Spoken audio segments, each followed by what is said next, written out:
Hey, I'm John Taylor. Welcome back. Today, we're going to do something we haven't done before, and that's make baguettes. And what's a baguette? Does anybody even know what a baguette really is? What's it come from?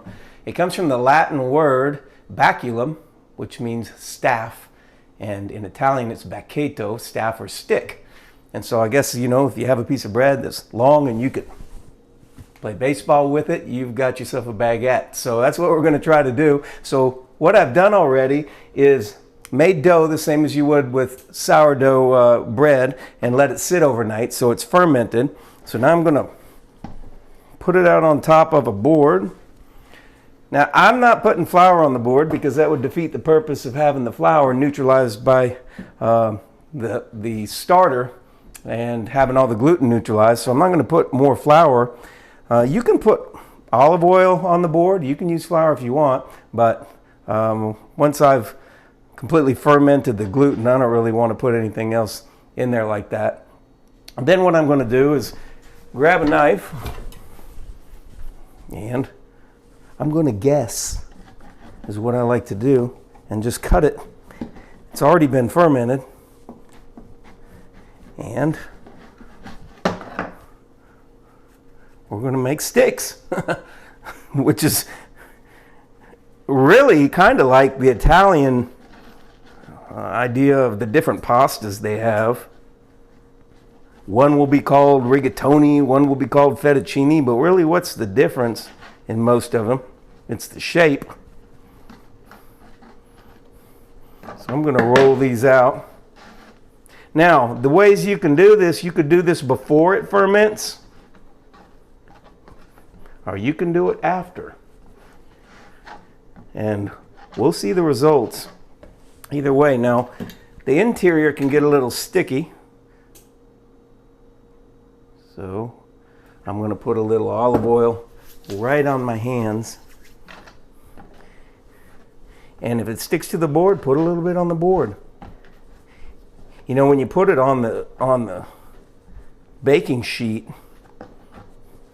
you can put olive oil, or you can use a parchment paper, just like you do when you make the sourdough bread itself.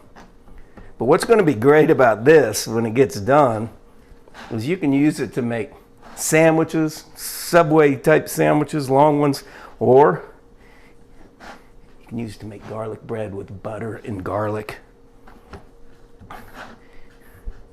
And there we go. So now, just as simple as that, I'm going to pull over a baking sheet. Now again, if you don't have parchment paper, which you should really get parchment paper, it's awesome. You're not going to have anything on your pan. But just as an experiment, what I'll do is divide it up, and we'll put some on the parchment paper and some we'll put right on the baking sheet. I want to make sure and get a little bit of oil on there. We don't want it to stick. No big deal. Kind of doing as we go. We'll put one on the parchment paper, one in the middle. I've already got the oven preheating to 500. So now that's done. We're just going to put it in. The thing is about letting it ferment overnight is if you use a cover on the fermentation bowl, then it'll hold the moisture in and you won't get a harder edge on one side from it drying, so it doesn't really bother me at all to do that, to have it a little bit dry, but that's one thing you can do is just cover it with another bowl and it'll keep it wet so you won't have, there's a couple like a little bit harder edges. I don't think it's not going to make any difference whatsoever once it's baked. But that's one way to hold the moisture in. And I prefer to ferment the whole loaf just like that. But you could always take it and roll into your pieces then and let that ferment overnight. You're going to need to cover it so it doesn't dry out. But you can do it either way. But these are my baguettes. And now we're going to see what happens when I just throw it in the oven and bake it We're going to bake it for very close to the same. We're going to bake it for 20 minutes, and then we'll come back and take a look at it.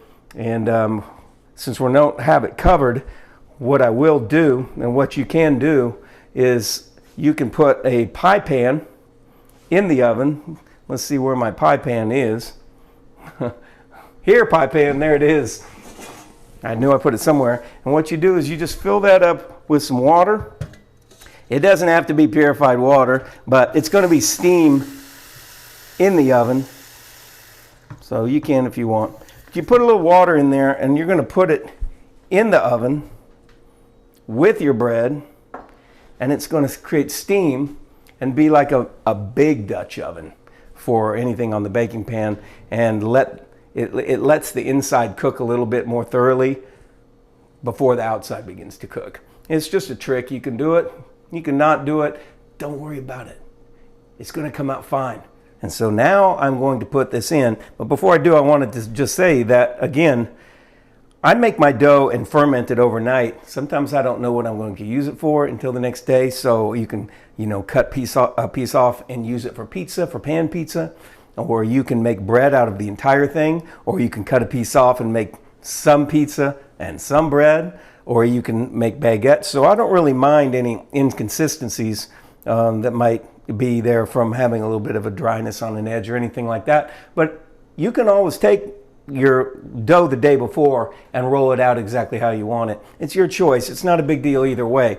It's going to be the same food. So let's put it in the oven. And I'm also going to put the pie pan with water on a different rack right below it.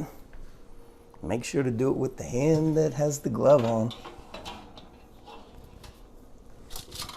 And we'll do that. And then the key is to set the timer. Sometimes you do not want to walk off and forget when you put the bread in. Although it's not a big deal either, because you can open it up, you can tell when it's done. It's like looking at a cake. But we're going to set the timer right now for 20 minutes, then come back, take a look, and soon we'll be playing baseball with our baguettes. Probably not. I want to interject that to make awesome baguettes with dough that has been fermented, really what you need to do is do the same thing you do when you make bread. You make a starter first, and I have plenty of videos about the starter. Then you go to a video like my 5-minute sourdough video, and it shows you how to make a dough ball, and then put some starter into it, about 3 tablespoons full, and you set it aside and it sets overnight, and that prepares your dough. I'm starting this video after the dough's been prepared, so you need to do those steps, but there's so many videos that show exactly how to do that, and that's the main part of sourdough, is preparing your dough. So once you have that, then you can do a lot of different things with it, like make baguettes. Okay, now you want to put that in the oven and leave it right around 30 minutes. It's going to get done quite a bit faster than a big loaf, but you want to check on it. You can tell by the top if it's getting a little bit too brown or not. So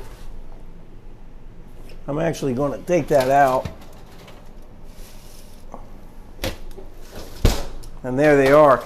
And there's really no appreciable difference between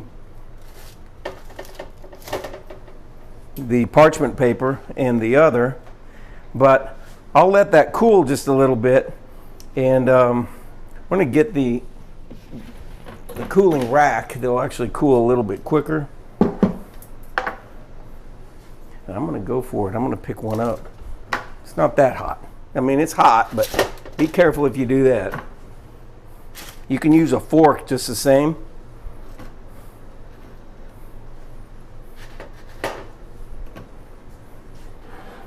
But it's not too bad. You want to turn the oven off. And so in a little bit, when it cools just a bit, I'm going to open it up and you'll see how your baguette looks. Okay, so now we're back and these are cooler, and I'm going to show you actually the bottoms of them. It just started to go brown, a little bit darker on the bottom. There's really no major difference between, I think this was one was on parchment. A little bit less dark. I'm going to put these aside. and we definitely have our staff, our baguette. So I want to put these aside. Put the rack underneath and cut into one. And now we can make garlic bread from this or sandwich from it. Let's just cut it this long way to start. And there you go. And it's awesome. And really be careful cutting. Don't cut your fingers, but I'm just going to show you if you cut it long ways.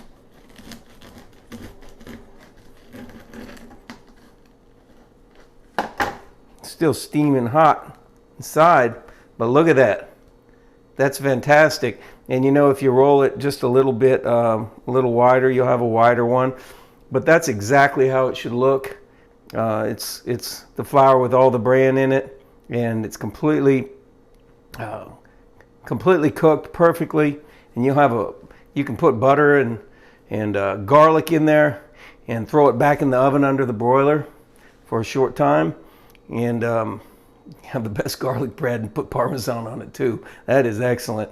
And then these you can just set aside. Now the part I was talking about, this little area right here and this little area right here, it's separated, but that's because I didn't have a cover on it when I fermented it overnight, and it just had a little bit of a dry area. But I mean, the whole thing is cooked and dry now on the outside, just on the crust part, and so the inside is completely soft and moist. Just perfect bread. But that doesn't bother me. So for me to ferment it overnight and then decide what I want the next day, I want a loaf of bread, I want to make baguettes, I want to make pizza, I have fermented dough. And again, to get rid of a little bit of this, just put a cover on it and keep it a little bit more moist, and that'll take care of that. But this is going to be fantastic bread for you, for your health, for your taste, and really that's the whole point of eating.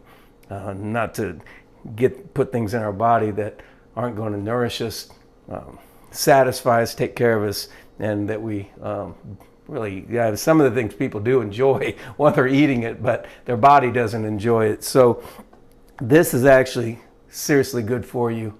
You're going to love it. I'll see you in the next video. Hit the like and subscribe down below, and see you soon.